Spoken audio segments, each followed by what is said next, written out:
There was an aura around Mabel, a magical aura. You could almost see it.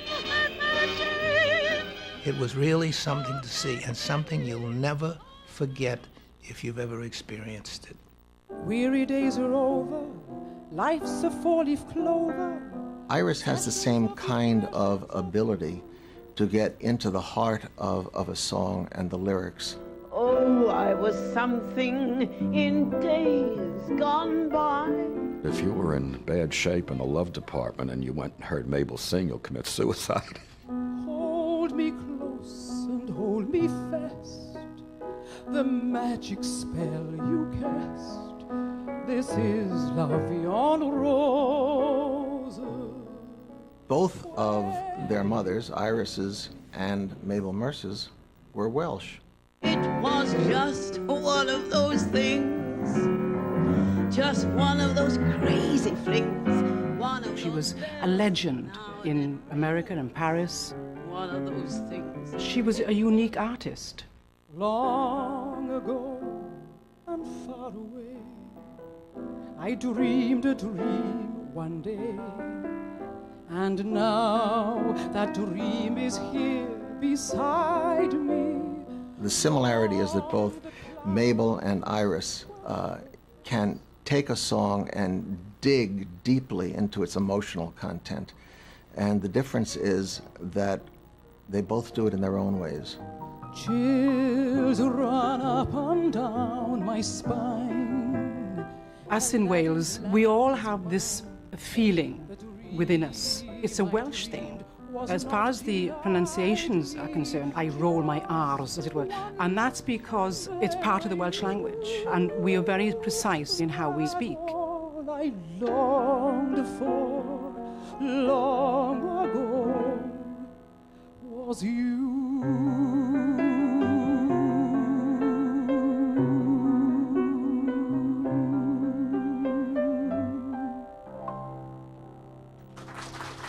Musically, Mabel was completely unique from me. Mabel was Mabel, you know. If I cried a little bit when first I learned the truth, don't blame it on my heart, blame it on my youth. Both of their mothers, Iris's and Mabel Mercer's, were Welsh. Both of their fathers were black Americans who were not married to their mothers, who never saw their daughters. In Mabel Mercer's case, he was a musician. In Iris's case, he was an American GI. Both Mabel and Iris spent a lifetime looking for their fathers, unsuccessfully. Both, I think, Mabel and I had that piece of our lives missing. We didn't have a complete life, so we spent, well, I know I spent a long time searching for my father in order to finish the puzzle. I have loved me a man like my mama did.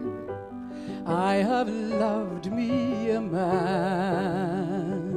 Mabel's mother was just 14 when Mabel was born, and she was on the road all the time, so she couldn't keep Mabel, so she gave her to her grandmother. She was brought up by her grandmother in North Wales. Now, with me, my mother was already married. It was taboo in Pontypridd at that time. You couldn't, you know, and besides, I was coloured.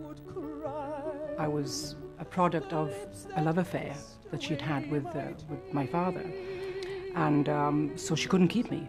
They're a part of a man that my mama loved. And so I was put into an orphanage until I was 6, and then I was like adopted, not adopted, but fostered with many, many people. I went from foster parent to foster parent until I was really 18, and then I stood on my own. I will bear him a child like my mama did. I will bear him a child. Our lives were really tormented with different things, and, you know, we had a lot of struggles. And I think that's part of how you perform. When you're performing a particular song, you're actually thinking of the lyric. With me, at least, I kind of associate the lyric with part of my life. And I have loved me a man. And I have loved me a man.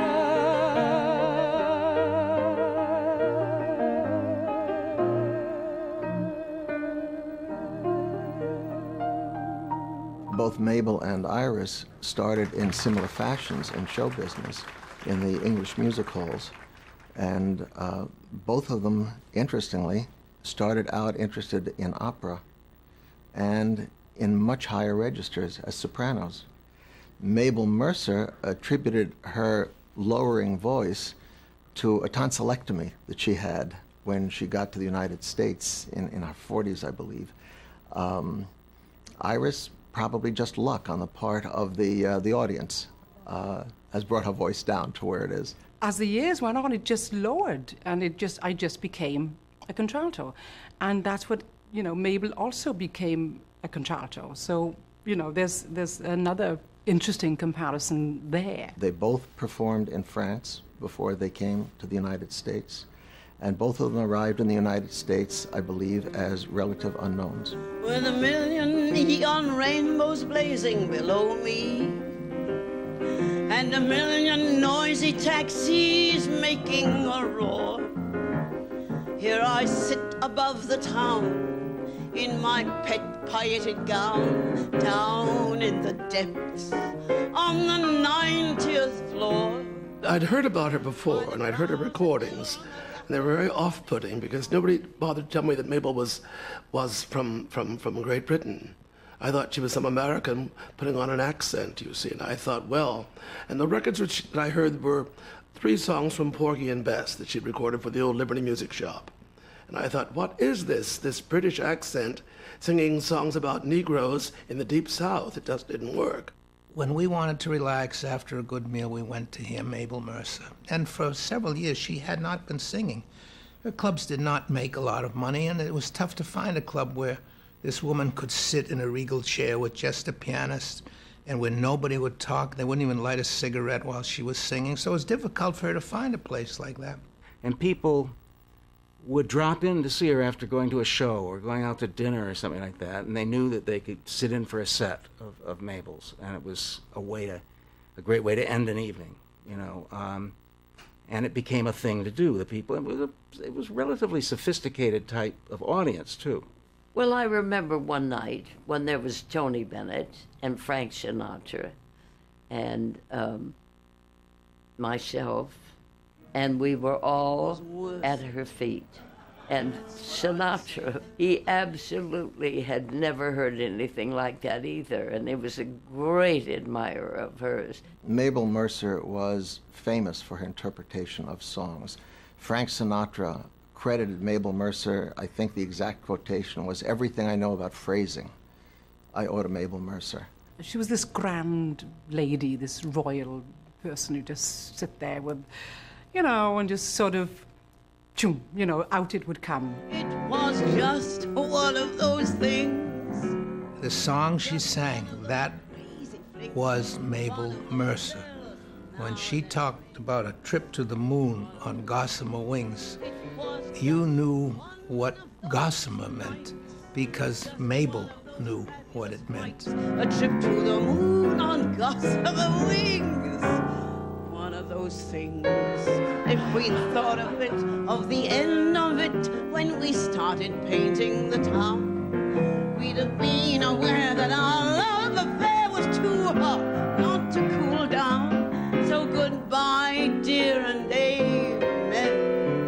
Here's hoping we meet now and then. It was great fun, but it was just one of those things. I went into a little second-hand record store in London, And I saw this album called Midnight at Mabel Mercer's, and there was this lady sitting in an elegant club, you know, with chandeliers. And I thought, oh, this is very upmarket jazz.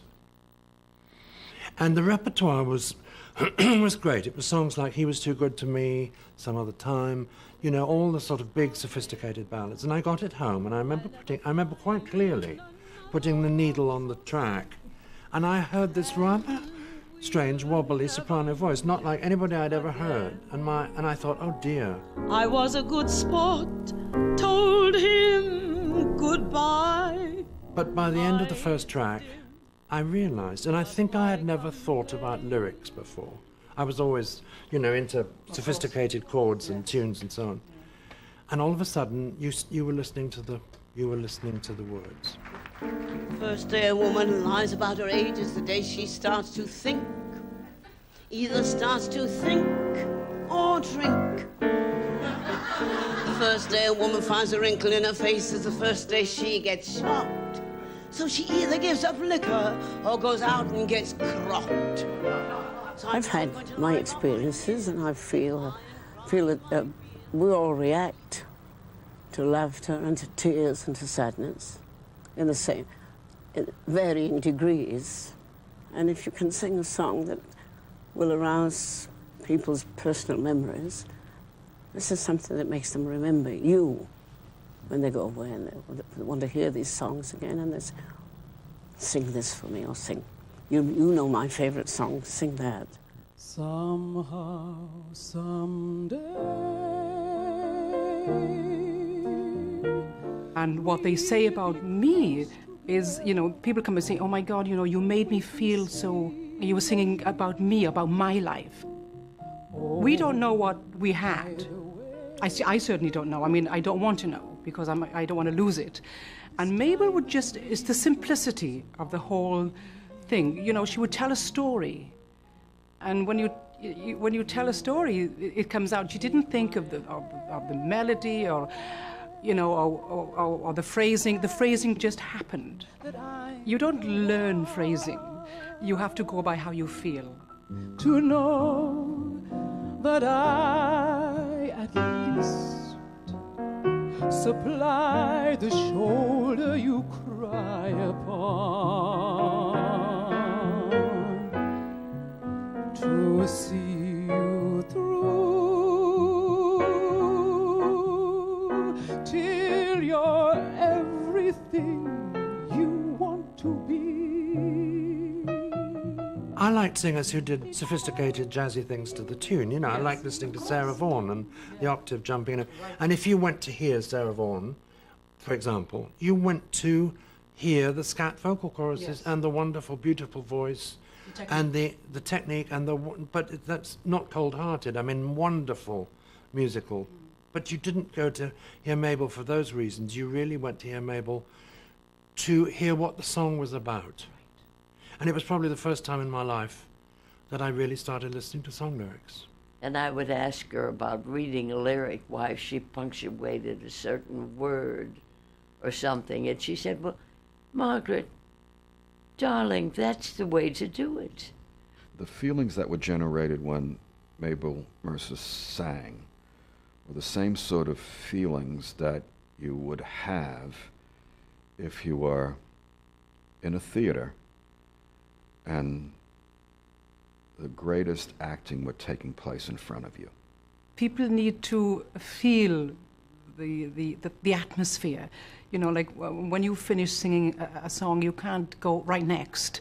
You know, you have to let the moment pass and take a breath and let the people drink in what they've just heard, and then you go forward. Button up your overcoat. Even in the middle of a song, I've heard some of Mabel's recordings where she would kind of just stop. Get out and vote. Before she went on. And get well soon. The sense that I got as a very young person from this woman, very much older, was she knows. She knows about life and she's at peace with it. And she can help you live it. And she was a master at changing the mood And I think also a master at Love Gone Awry. You're telling a story. If you're telling a story, you don't rush it, do you? If you're telling a story to a child or something, you take your time. But Mabel was telling you something personal, and whatever she told you, whether it was a funny song or whether it was a nostalgic song like These Foolish Things, it was always like it had happened to her. And even with people like great singers, Ella Fitzgerald, you know, you couldn't always say that. Eye of midnight trains in empty stations, silk stockings thrown aside, dance invitation. That was the magic of Mabel Mercer. They would go into a different world. They would forget all their troubles and everything and just concentrate. She would transport them then into a different world, and that's what cabaret is about. Remind me of you.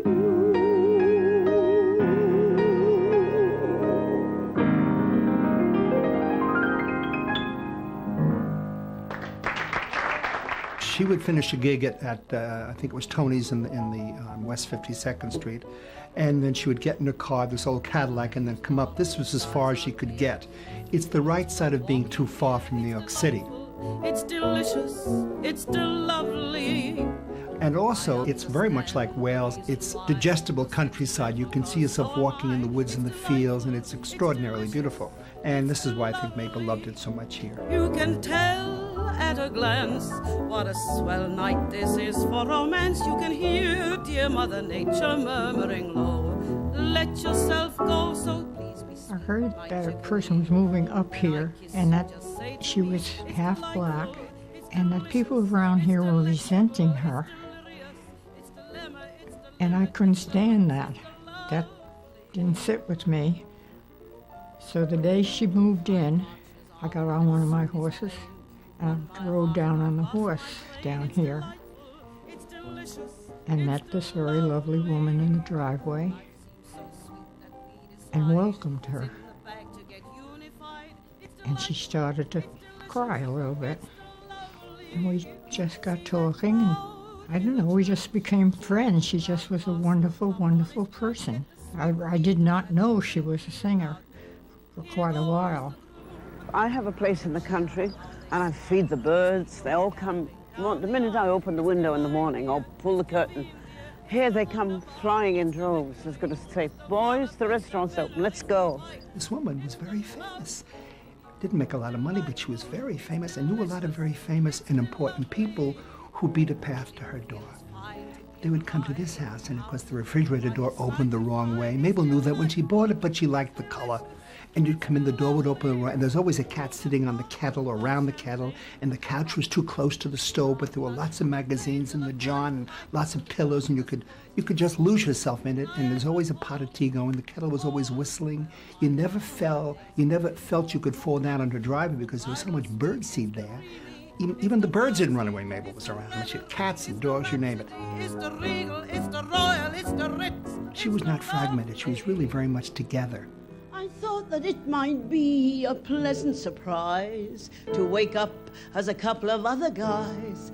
But now that I've found you, I've changed my point of view. And now I wouldn't give a dime to be anyone else but me.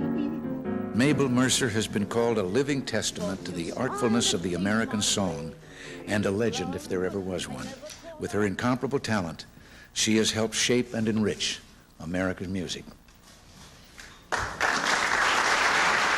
She was excited, but she didn't think that she should get it any more than anyone else that sang. She said, I really don't know why they're picking on me. And I said, because you sing beautifully and you're loved by many, many people. And of course, she was great friends with Sinatra and all the other. He's the one, Frank Sinatra used to call me on the phone weekly to see if she needed anything, because there were times that she needed a little extra money and things. I am simply thunderstruck at this change in my luck. one never takes it for granted, and I'm sure that Mabel never took her talent for granted. And Mabel seemed to be a very warm, wonderful personality. I'm so proud you chose me from all the crowd. There's no other girl I'd rather be. I mean, she didn't have huge audiences. She didn't attract big crowds. Later in her career, I think even then, I don't think she did. I mean, it would be rare that Mabel would have sold out a room. 1, 2, 3, 1, 2, 3, follow the beat. Around, around, around. It had been very tough for Mabel. The cabaret had changed a great deal in New York City. There were not many jobs around, not many places to play. And I had a phone call from George Wein, and George was a great fan of Mabel's, a great fan. And he said, how about you're doing a concert with Mabel in tandem at Town Hall sometime in May? We can get the hall on a Sunday afternoon. I thought, that's a great idea. And we did it, and the response was unbelievable.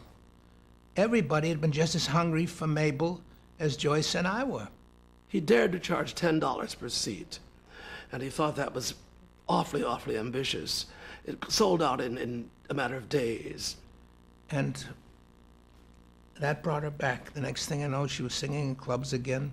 She had her last career. Her last years were wonderful. She really had a great period. The first concert in '68, she found a song called Feeling Groovy. And Mabel Mercer singing Feeling Groovy. Can you imagine that? Slow down, dance too fast. Got to make this evening last. Kicking around cobblestones, looking for fun, feeling groove. And so we found a key that suited the two of us, and we knocked the audience out by singing that song. Got no deeds to do, no promises to keep. And drowsy and ready to sleep. But she had such interesting and exquisite taste about songs, and that was just the right thing to close on. And all Mabel gave so much to so many people. And the idea that you could just sit at the piano on a chair with a pianist and tell stories that would move people to tears with no phony dramatics. She was essential. Mabel personally left a void. But in the New York scene now, there is a very huge cafe society scene. And people do go to clubs to hear people sing good songs. I loves you, Porgy. Don't let him take me. Don't let him handle me and drive me mad. Iris, she's an extraordinary singer. I mean, really extraordinary. I saw her the other night recently, and I think it took about 15 seconds before I realized why I was so taken with her the first time I saw her. It doesn't take long when you run into somebody with her talent. Someday I know he's coming back to call me. He's gonna handle me and hold me so.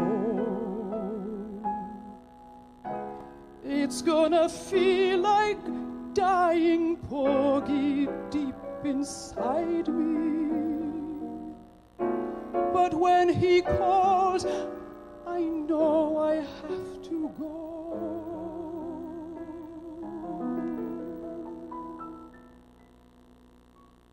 I loves you, Porgy.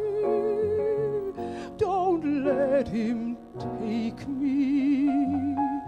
Don't let him handle me and drive me mad. If you can keep me, I want to stay here with you forever,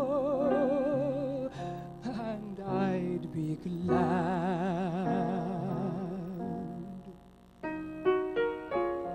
You can't explain what effect that you have on somebody. You do what you do. Mabel did what she did, and it was sheer magic. And when your charm begins to blind me, I simply tie my hands behind me because I worked so closely with Louis Armstrong and Duke Ellington and Miles Davis and Count Basie and Sarah Vaughan and Ella Fitzgerald. I really worked with them a lot. I saw hundreds of performances of them. I think if I had a choice of having one of them back, not for business, not for concerts, but just to enjoy as an observer, to sit and enjoy her singing, I think I miss Mabel more than anyone else, and that's a lot to say. The one thing that stands out in my mind about Mabel Mercer when I saw her was that she sang a song I had never understood, called Send in the Clowns by Stephen Sondheim. It never made any sense to me, and she sang it, and for the first time ever, and perhaps the only time ever, it made sense. I mean, that's how I can sum up Mabel, that she did make a lyric make sense. Isn't it rich? Isn't it queer? Losing my timing this late in my career. And where are the clowns? There ought to be clowns. Well, maybe next year. Just when I'd stopped opening doors, finally knowing the one that I wanted was yours. Making my entrance again with my usual flair, sure of my lines. No one is there. Isn't it rich? Are we a pair? You here at last on the ground, me in midair. Make way for the clowns, applause for the clowns. They're finally.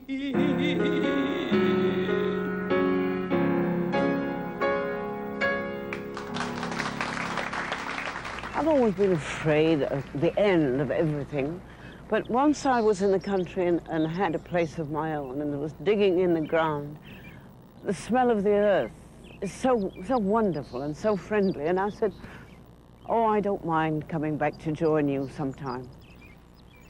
I'm only sorry that I never met her on a personal, met her, period, because I'm sure we would have had a lot to talk about, really.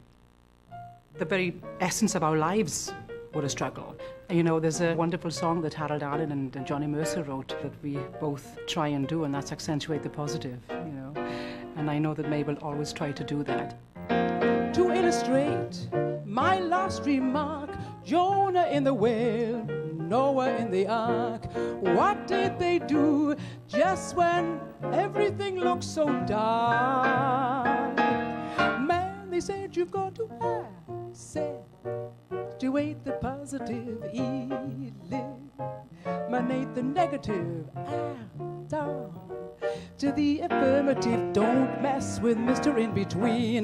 No